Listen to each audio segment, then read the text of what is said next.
June 12, 1944. Just after dawn, south of Isigny-sur-Mer, Normandy. Mist clings to the hedgerows like damp wool.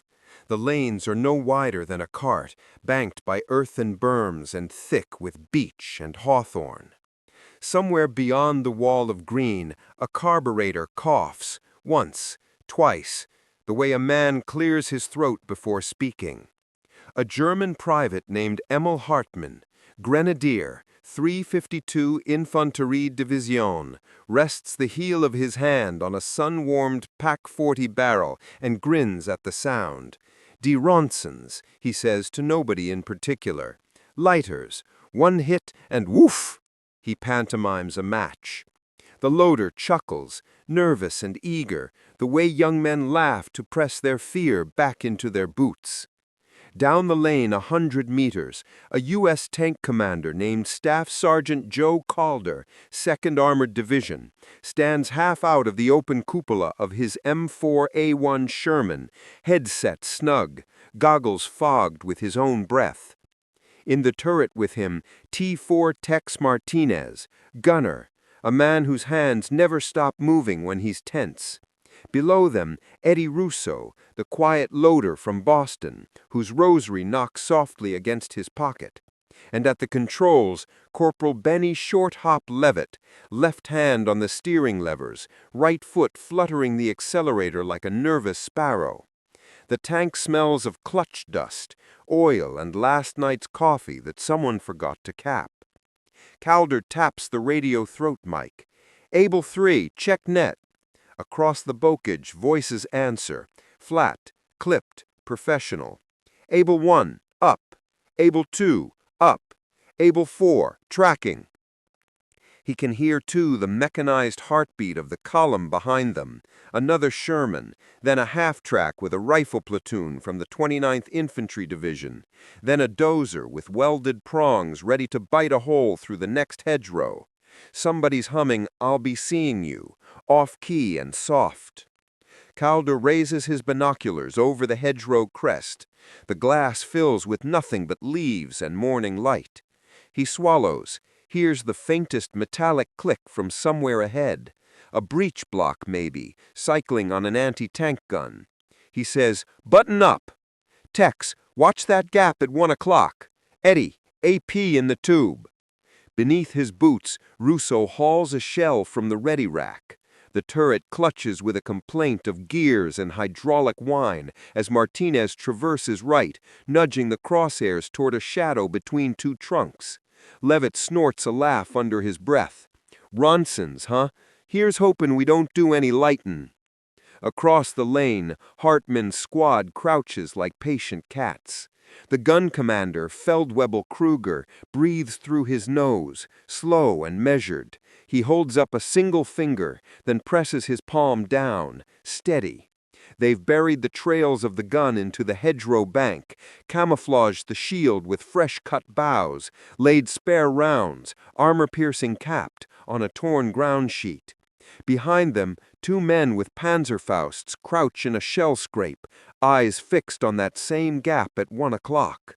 Somewhere to the left, an MG-42 chatters briefly and falls silent, a warning nip, nothing more.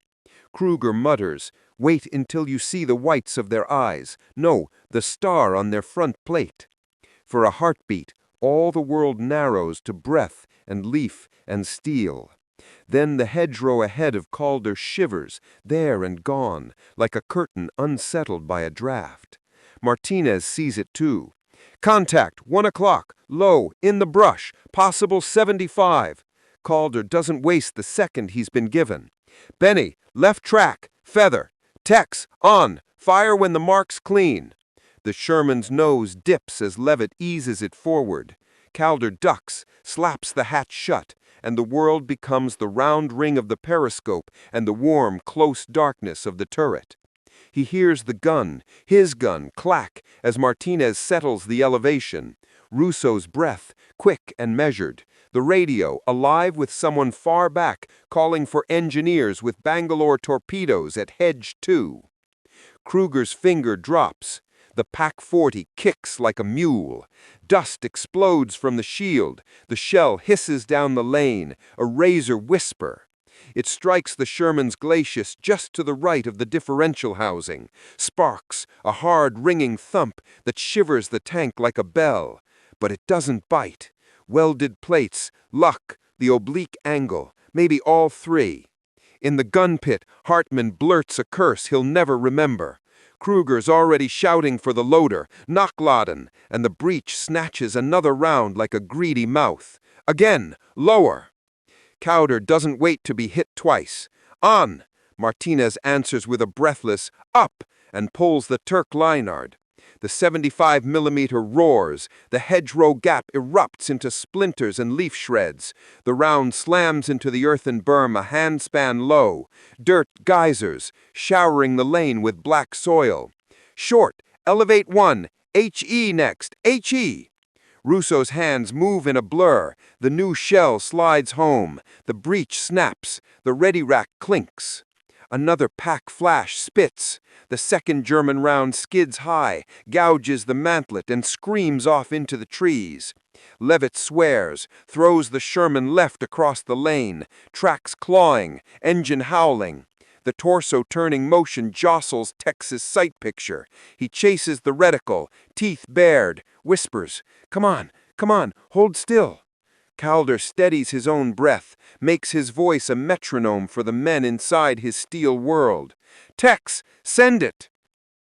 The second American round goes where prayers and practice meet. The hedgerow gap vanishes in a white-orange bloom as the HE round pops, shrapnel raking leaves, splintering the shield, knocking Hartmann flat and sending Kruger spilling sideways with his mouth open, the order dying on his lips. The loader, alive by miracle, scrabbles for one more shell.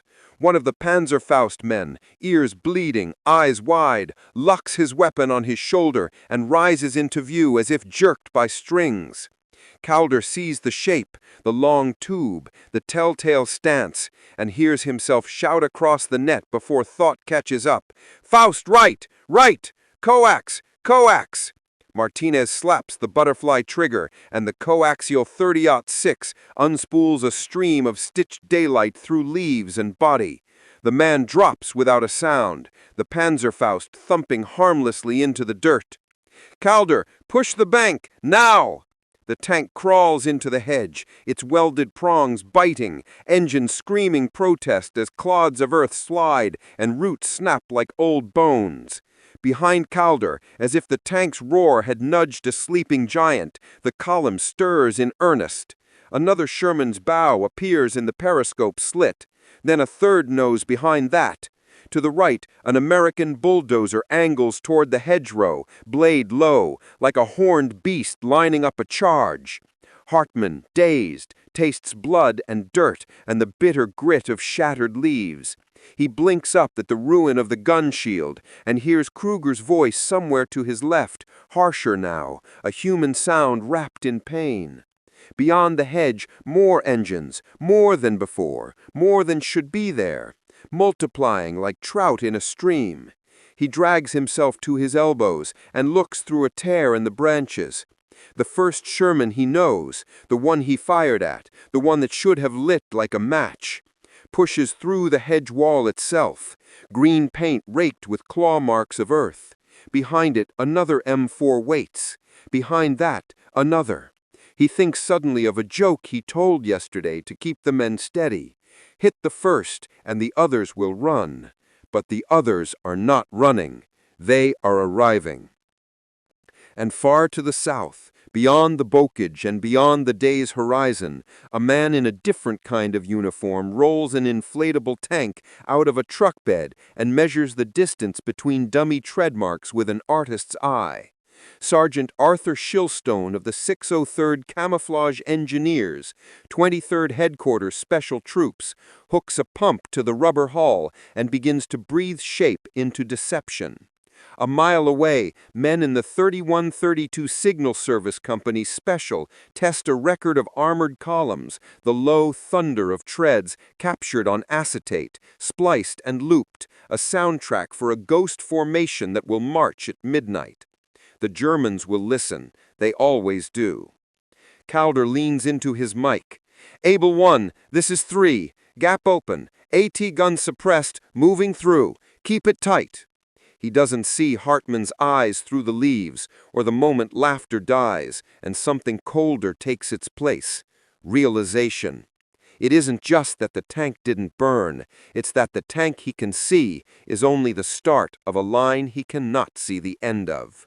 He thinks wildly, stupidly, of library shelves, book after book after book, and imagines them all are tanks.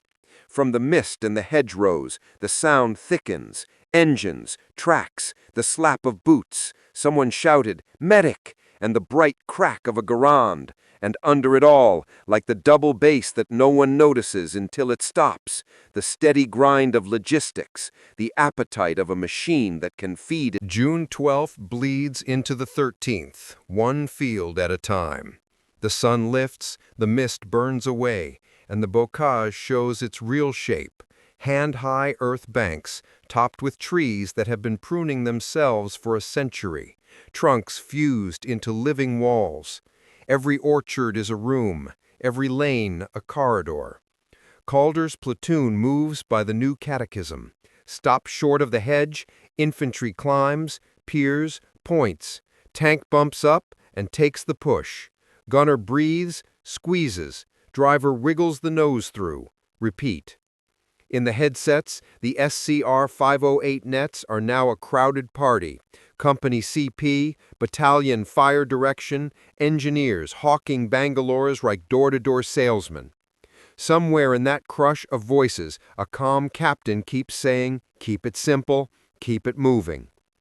On the German side of the green wall, Feldwebel Kruger sits with a field dressing cinched under his ribs and plans how to survive. The POC is done, shield torn, sight bent.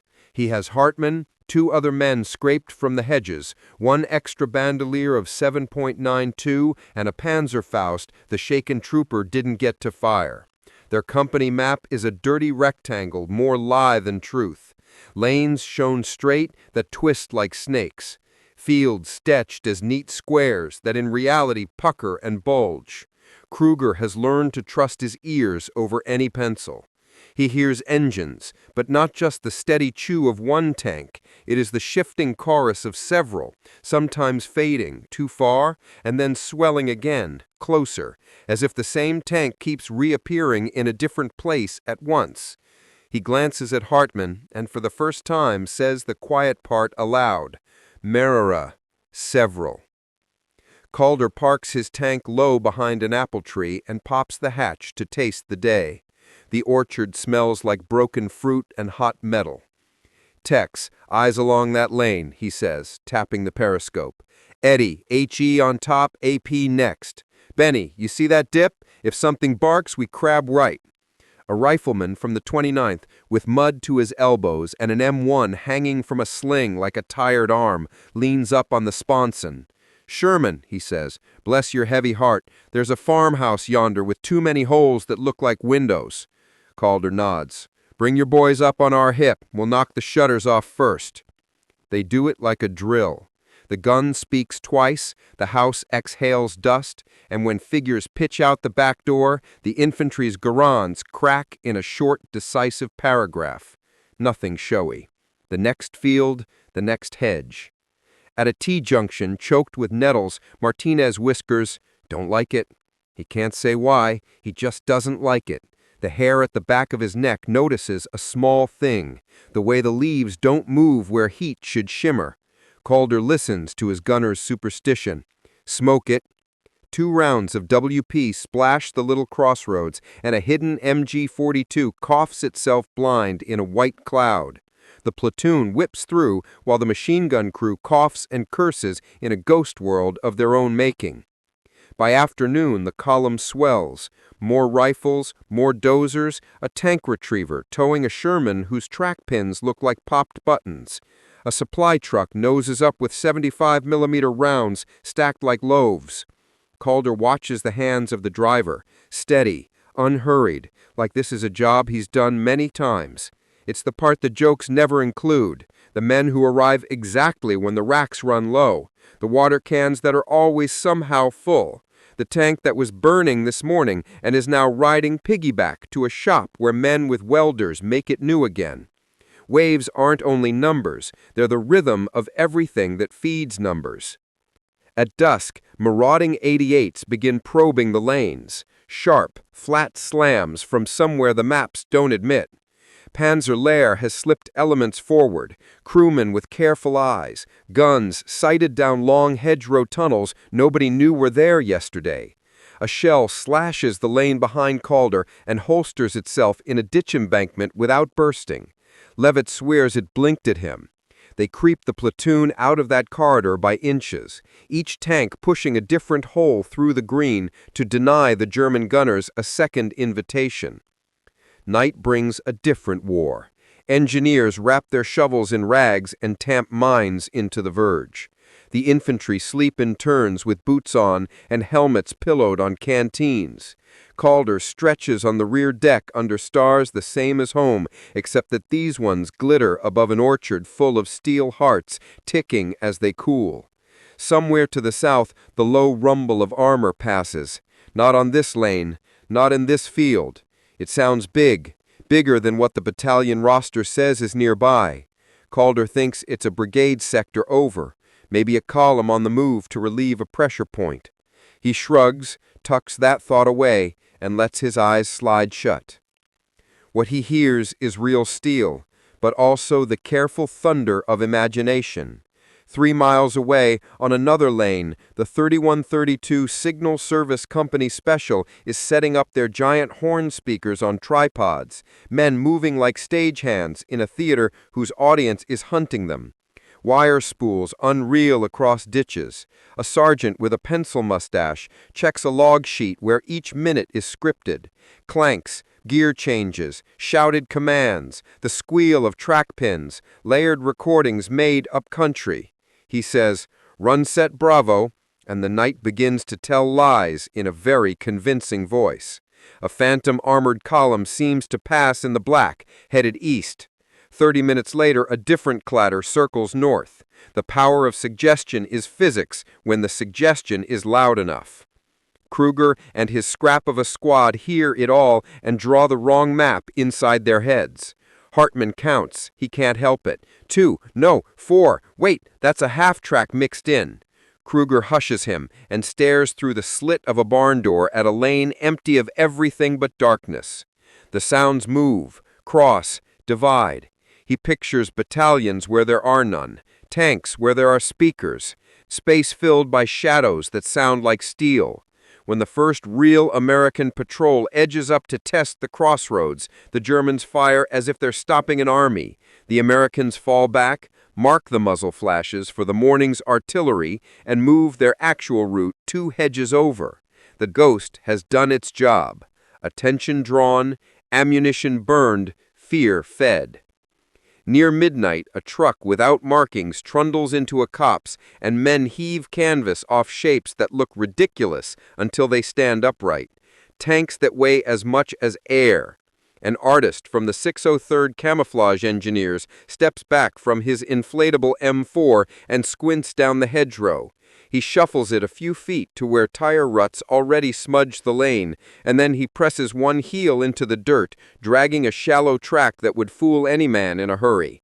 These are jokes too, if you like. Rubber tanks and records in the night, but they are jokes told with a straight face, with a punchline that lands at dawn when binoculars sweep a hedgerow and send a report up the line. Armor massing on our left. In Calder's turret, the world has shrunk to the soft murmur of the radio watch and the rasp of Eddie Russo whispering a decade of Hail Marys. Sleep comes the way it always does at the front, sudden and total, until the net snaps awake with a voice from company. "Able, stand by to move at first light, new axis." Calder blinks grit from his lashes and feels the tank around him like a patient animal ready to stand. In a lane 2 hedges over, speakers power down, rubber tanks sigh, and ghosts fold themselves back into trucks. When the light comes, the map will lie in the enemy's favor, and the real line of Shermans will roll through the page nobody expected them to use. June 14th, 1944, near Saint-Clair-sur-Laelle. The dawn is pale gold and gray. A light fog still drifts through the bocage, carrying the smell of cordite and wet clover. Crows hop between burned-out wagons. Every few seconds, something explodes miles away, and the sound lags across the valley like a slow heartbeat. Staff Sergeant Joe Calder peers out of his periscope. The countryside is waking up, not with birdsong, but with the cough of engines. Behind him, an endless line of Shermans, M10 tank destroyers, and half-tracks stretches down the lane. To the north, bulldozers chew at the earth, carving crude ramps through another hedgerow wall. The 2nd Armored Division is advancing again. "Looks like they want St. Lo by breakfast," mutters Tex Martinez, leaning on the gun breech. Calder doesn't answer. He's watching something. Shapes in the fog across the valley, dozens of them, motionless. For a moment, he thinks they're tanks, hull down behind a rise. Then one of them wobbles slightly in the breeze. He grins. "Not this time, Tex. Those are ours. Rubber kind." A mile away, men of the 603rd Camouflage Engineers are inflating another line of decoys. Canvas tanks swell and stiffen as air pumps hum. Some sit half-collapsed, like sleeping beasts waiting to wake. Private Robert Conrad checks the silhouette through binoculars. Looks good enough to fool Jerry's Luftwaffe scouts. Beside him, an artist paints shadows and grease streaks where light should fall, blending illusion into landscape. To the Germans miles east, reconnaissance photos will soon show what looks like a full U.S. Armored Division massing for a push toward St. Lo. Panzerlehr's headquarters will panic, shift artillery, even recall a reserve column to guard a flank that doesn't exist. That's the beauty of the Ghost Army. Their battlefield isn't made of mud and blood, it's made of perception. Across the line, in a village cellar, Feldwebel Kruger listens to the thunder of Allied artillery beyond the ridge. His bandaged side throbs with every concussion. Hartman is there too, scratching notes on the back of a ration label, gun positions, smoke columns, movement patterns. None of it adds up. "They're everywhere," he says, shaking his head. "We hit one column yesterday, 3 tanks, and today there are 20, maybe 30. Kruger stares at the boy, the notebook trembling in his hands. "Listen to me," he says softly. "It's not 30 tanks, it's 1 tank and 20 ghosts." Hartman frowns, unsure if it's a joke or madness. Kruger continues, half to himself. "They did it to Rommel in Africa. False units, radios talking to ghosts. They're doing it again." Outside, the Germans are repositioning, dragging a Pak-40 into a new hedge, calling for Luftwaffe reconnaissance. They think a major American push is building to their south. They don't realize it's a stage play. Inflatable armor, recorded engines, and fake radio chatter carefully scripted by artists, actors, and engineers. Every night, the 23rd Headquarters Special Troops shifts the illusion a few miles, making the Phantom Army seem to march. And while the Germans stare at the mirage, the real armor, Calder's armor, slips through the seams. Midday. Calder's armor column edges down a sunken lane toward Hill 192, the high ground east of St. Lo. Every few minutes they halt, engines idling as engineers probe for mines. Dust hangs in the air like chalk. Infantrymen crouch along the banks, faces striped with sweat and shadow. "Seems too quiet," Eddie Russo says from below. "Yeah," Calder mutters. "Too quiet is never quiet." Then, like an angry god clearing its throat, the hedgerow ahead detonates. A hidden 88mm gun fires point blank. The first Sherman in line bursts into a bloom of flame, its turret lifted off as if plucked by invisible hands. Men dive for ditches, machine guns chatter. German infantry, hidden in spider holes and behind hedges, unleash everything they have. "Down, reverse," Calder shouts. Levitt throws the Sherman into a grinding crawl backwards. Martinez swings the gun toward the muzzle flash. AP loaded. "Send it." The gun cracks, a thunderclap in the enclosed lane. The shell slams into the hedge, tearing open a hole the size of a door. Smoke and screams pour out. "Again," Calder orders. By the third shot, the 88's fire stops. When the smoke clears, the crew is gone, either dead or fled. Calder climbs out, scanning the field. His men are shaken, but alive. "They knew we were coming," Martinez says quietly. Calder nods. "They always do, but they never know where from." What neither man knows is that 6 miles to the south, a ghost column is rolling through another lane, recordings echoing through the hills, drawing German fire and attention away from Hill 192. The deception works again. Real lives are saved by rubber and wire. That night, as the sky burns red from artillery strikes, Calder's crew bivouacs beside a Norman farmhouse half collapsed from shell fire. Tex Martinez sits on the turret, strumming a few strings of a broken guitar he picked up in Isigny. Eddie Russo cleans the gun, murmuring prayers for the tank that burned ahead of them. Calder writes in his notebook under the weak beam of a flashlight. He doesn't write about battles, only names. Joe, Bill, Adams, Ray, gone at point 123. He doesn't know it, but a similar list is being kept in another notebook across the valley by a German sergeant with the same handwriting and the same hollow in his chest.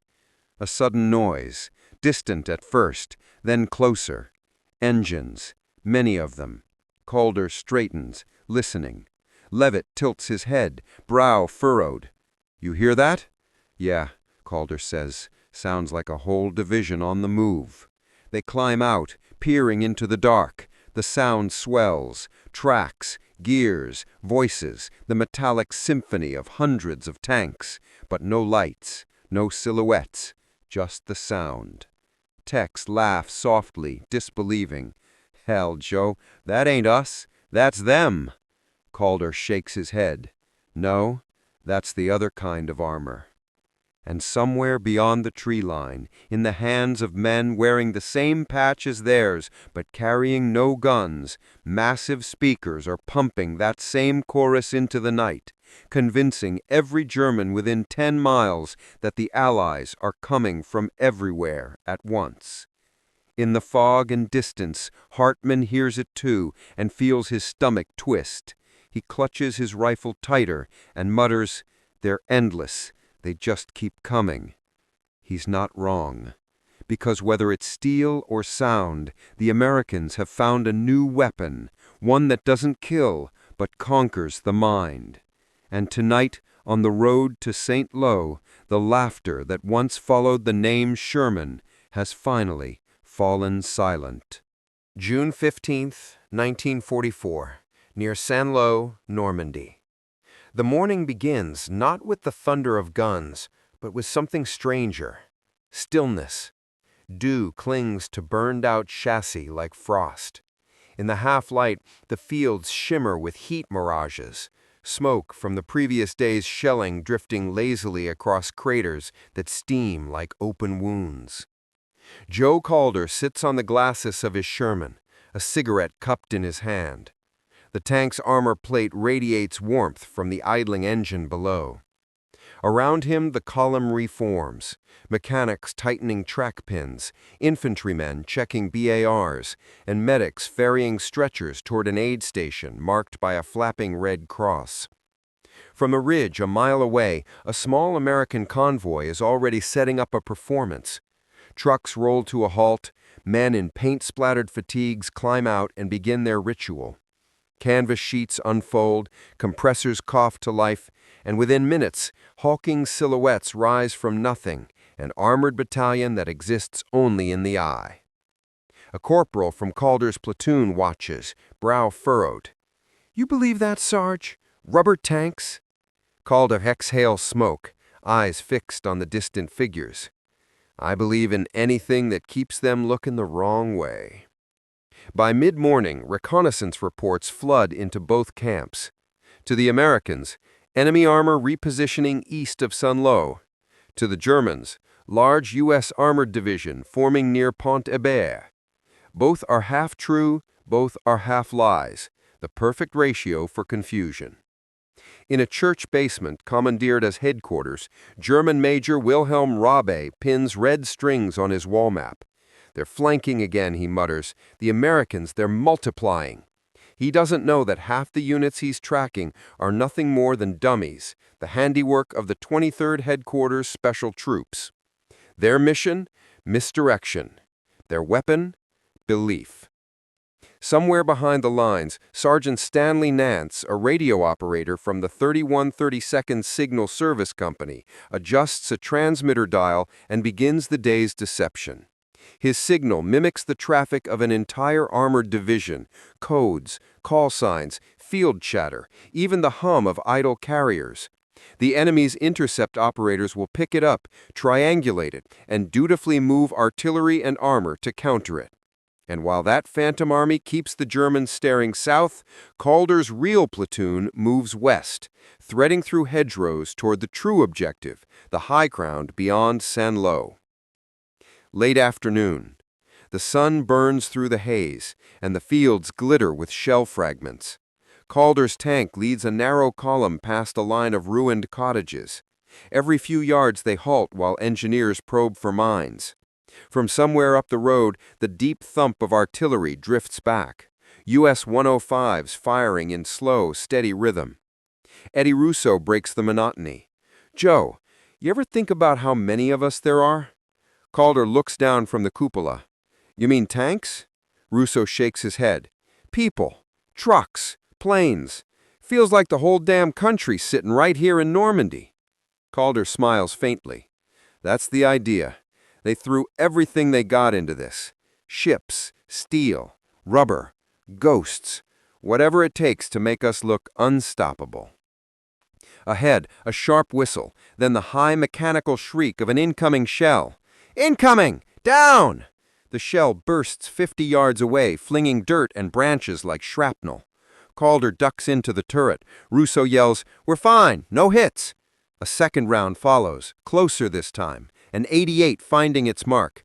"Smoke out! Move!" Calder snaps. Levitt slams the throttle. The Sherman lurches behind a stone barn as white smoke blooms across the field. Outside, infantry scattered to ditches, some laughing nervously, others shaking with adrenaline. Over the radio, chaos. "Able 2 hit! Requesting medics!"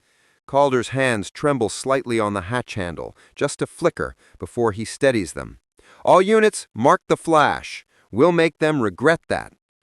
Moments later, Martinez finds the source, a hedgerow gap halfway up the ridge. "I got your flash, Joe. Give me AP." "Up!" Russo calls, slamming the shell home. "Fire!" The Sherman roars, the gun recoil jerking the turret like a punch. The shell streaks across the valley and punches into the hedge. For a breath, nothing. Then a secondary explosion tears the foliage apart. "Direct hit," Martinez says softly. Calder nods, but doesn't smile. He's seen too many direct hits to celebrate. When the smoke clears, the enemy gun is gone, but something else catches his eye. A figure, running across the ridge, stumbling through the mist. German. Young. No weapon.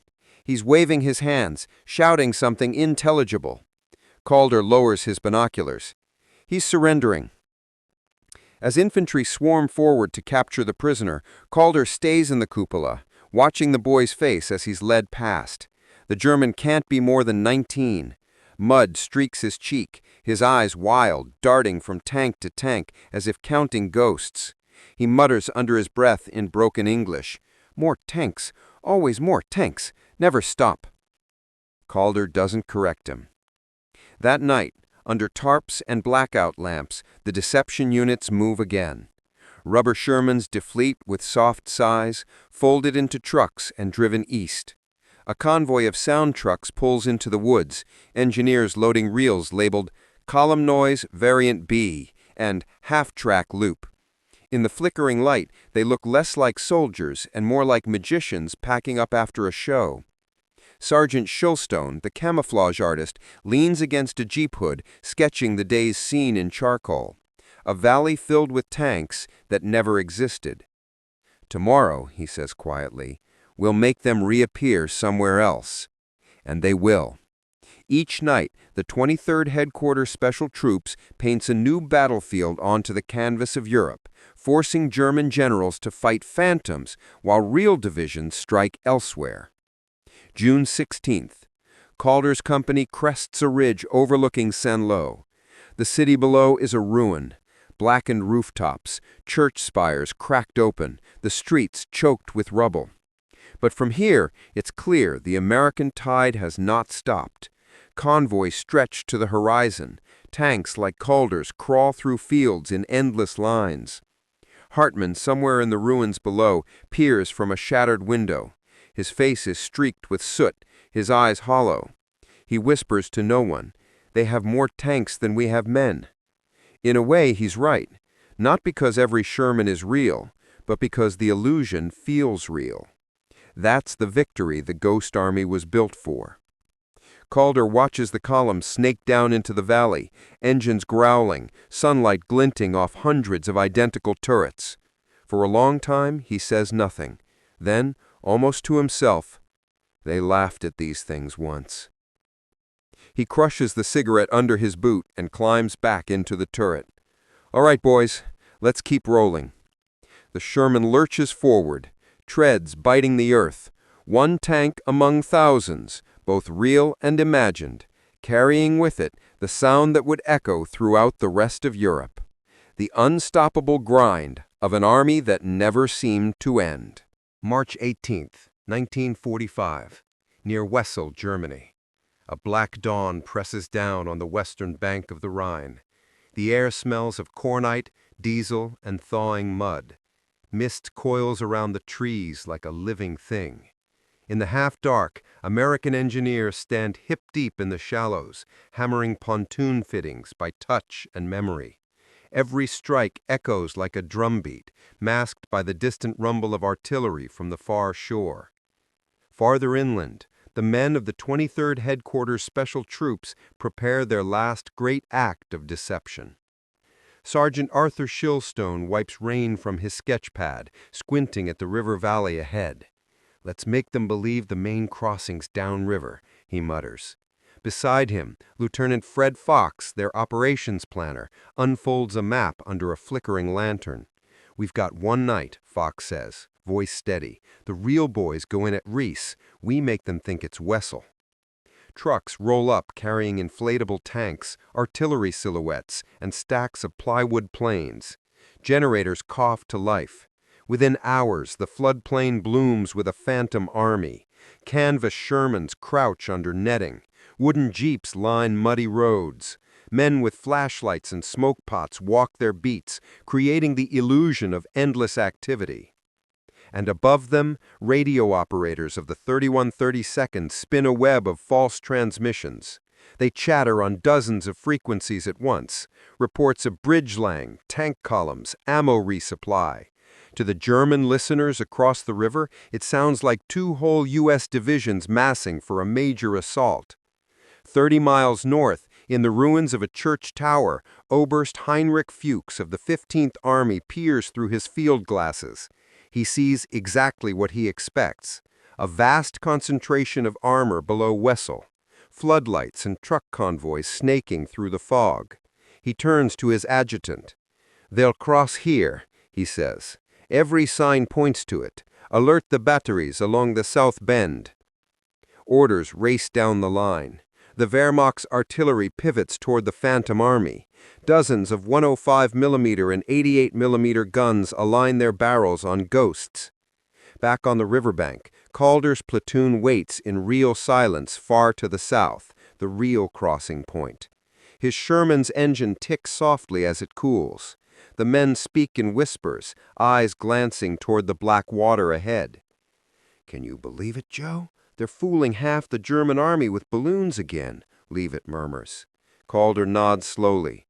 Yeah, and every minute they're staring at those balloons buys us one less shell on our heads. They move at 00200.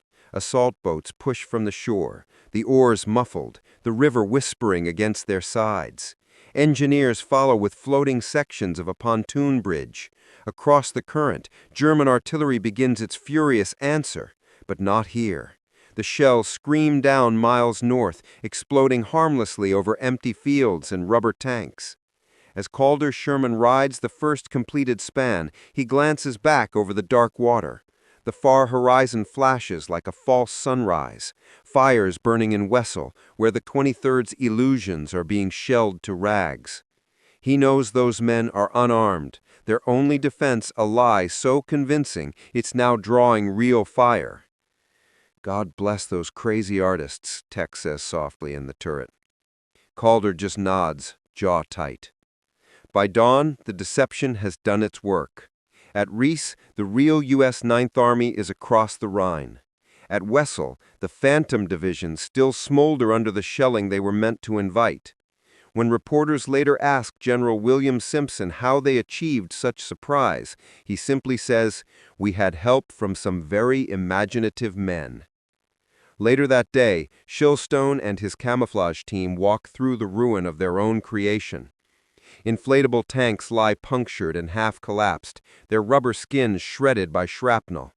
Plywood jeeps are splintered, their painted dashboards scattered like confetti.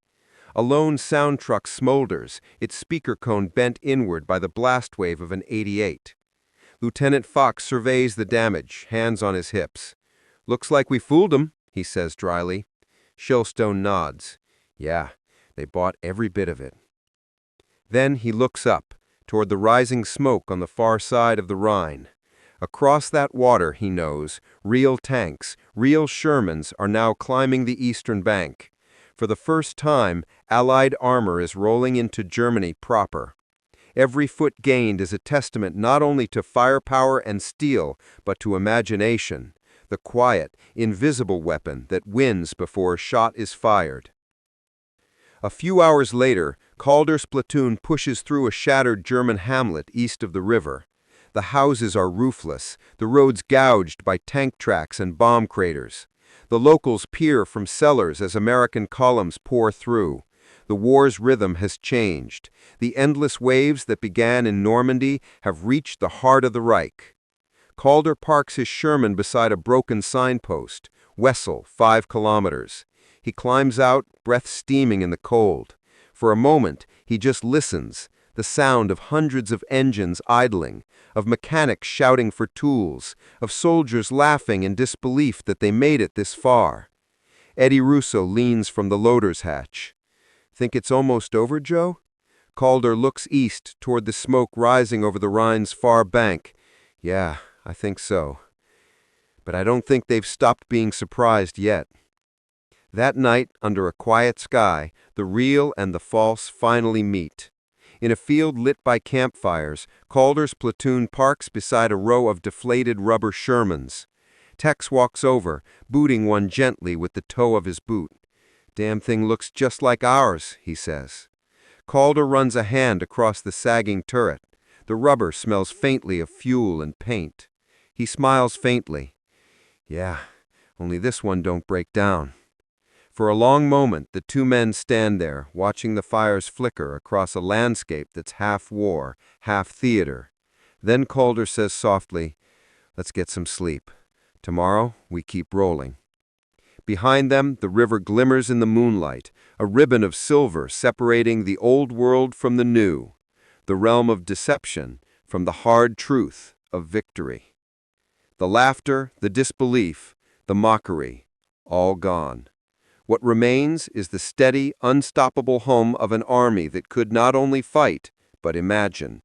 And somewhere in the distance, a faint echo of engines, real and recorded, fades into the night, carrying with it the final illusion of the war that fooled the world.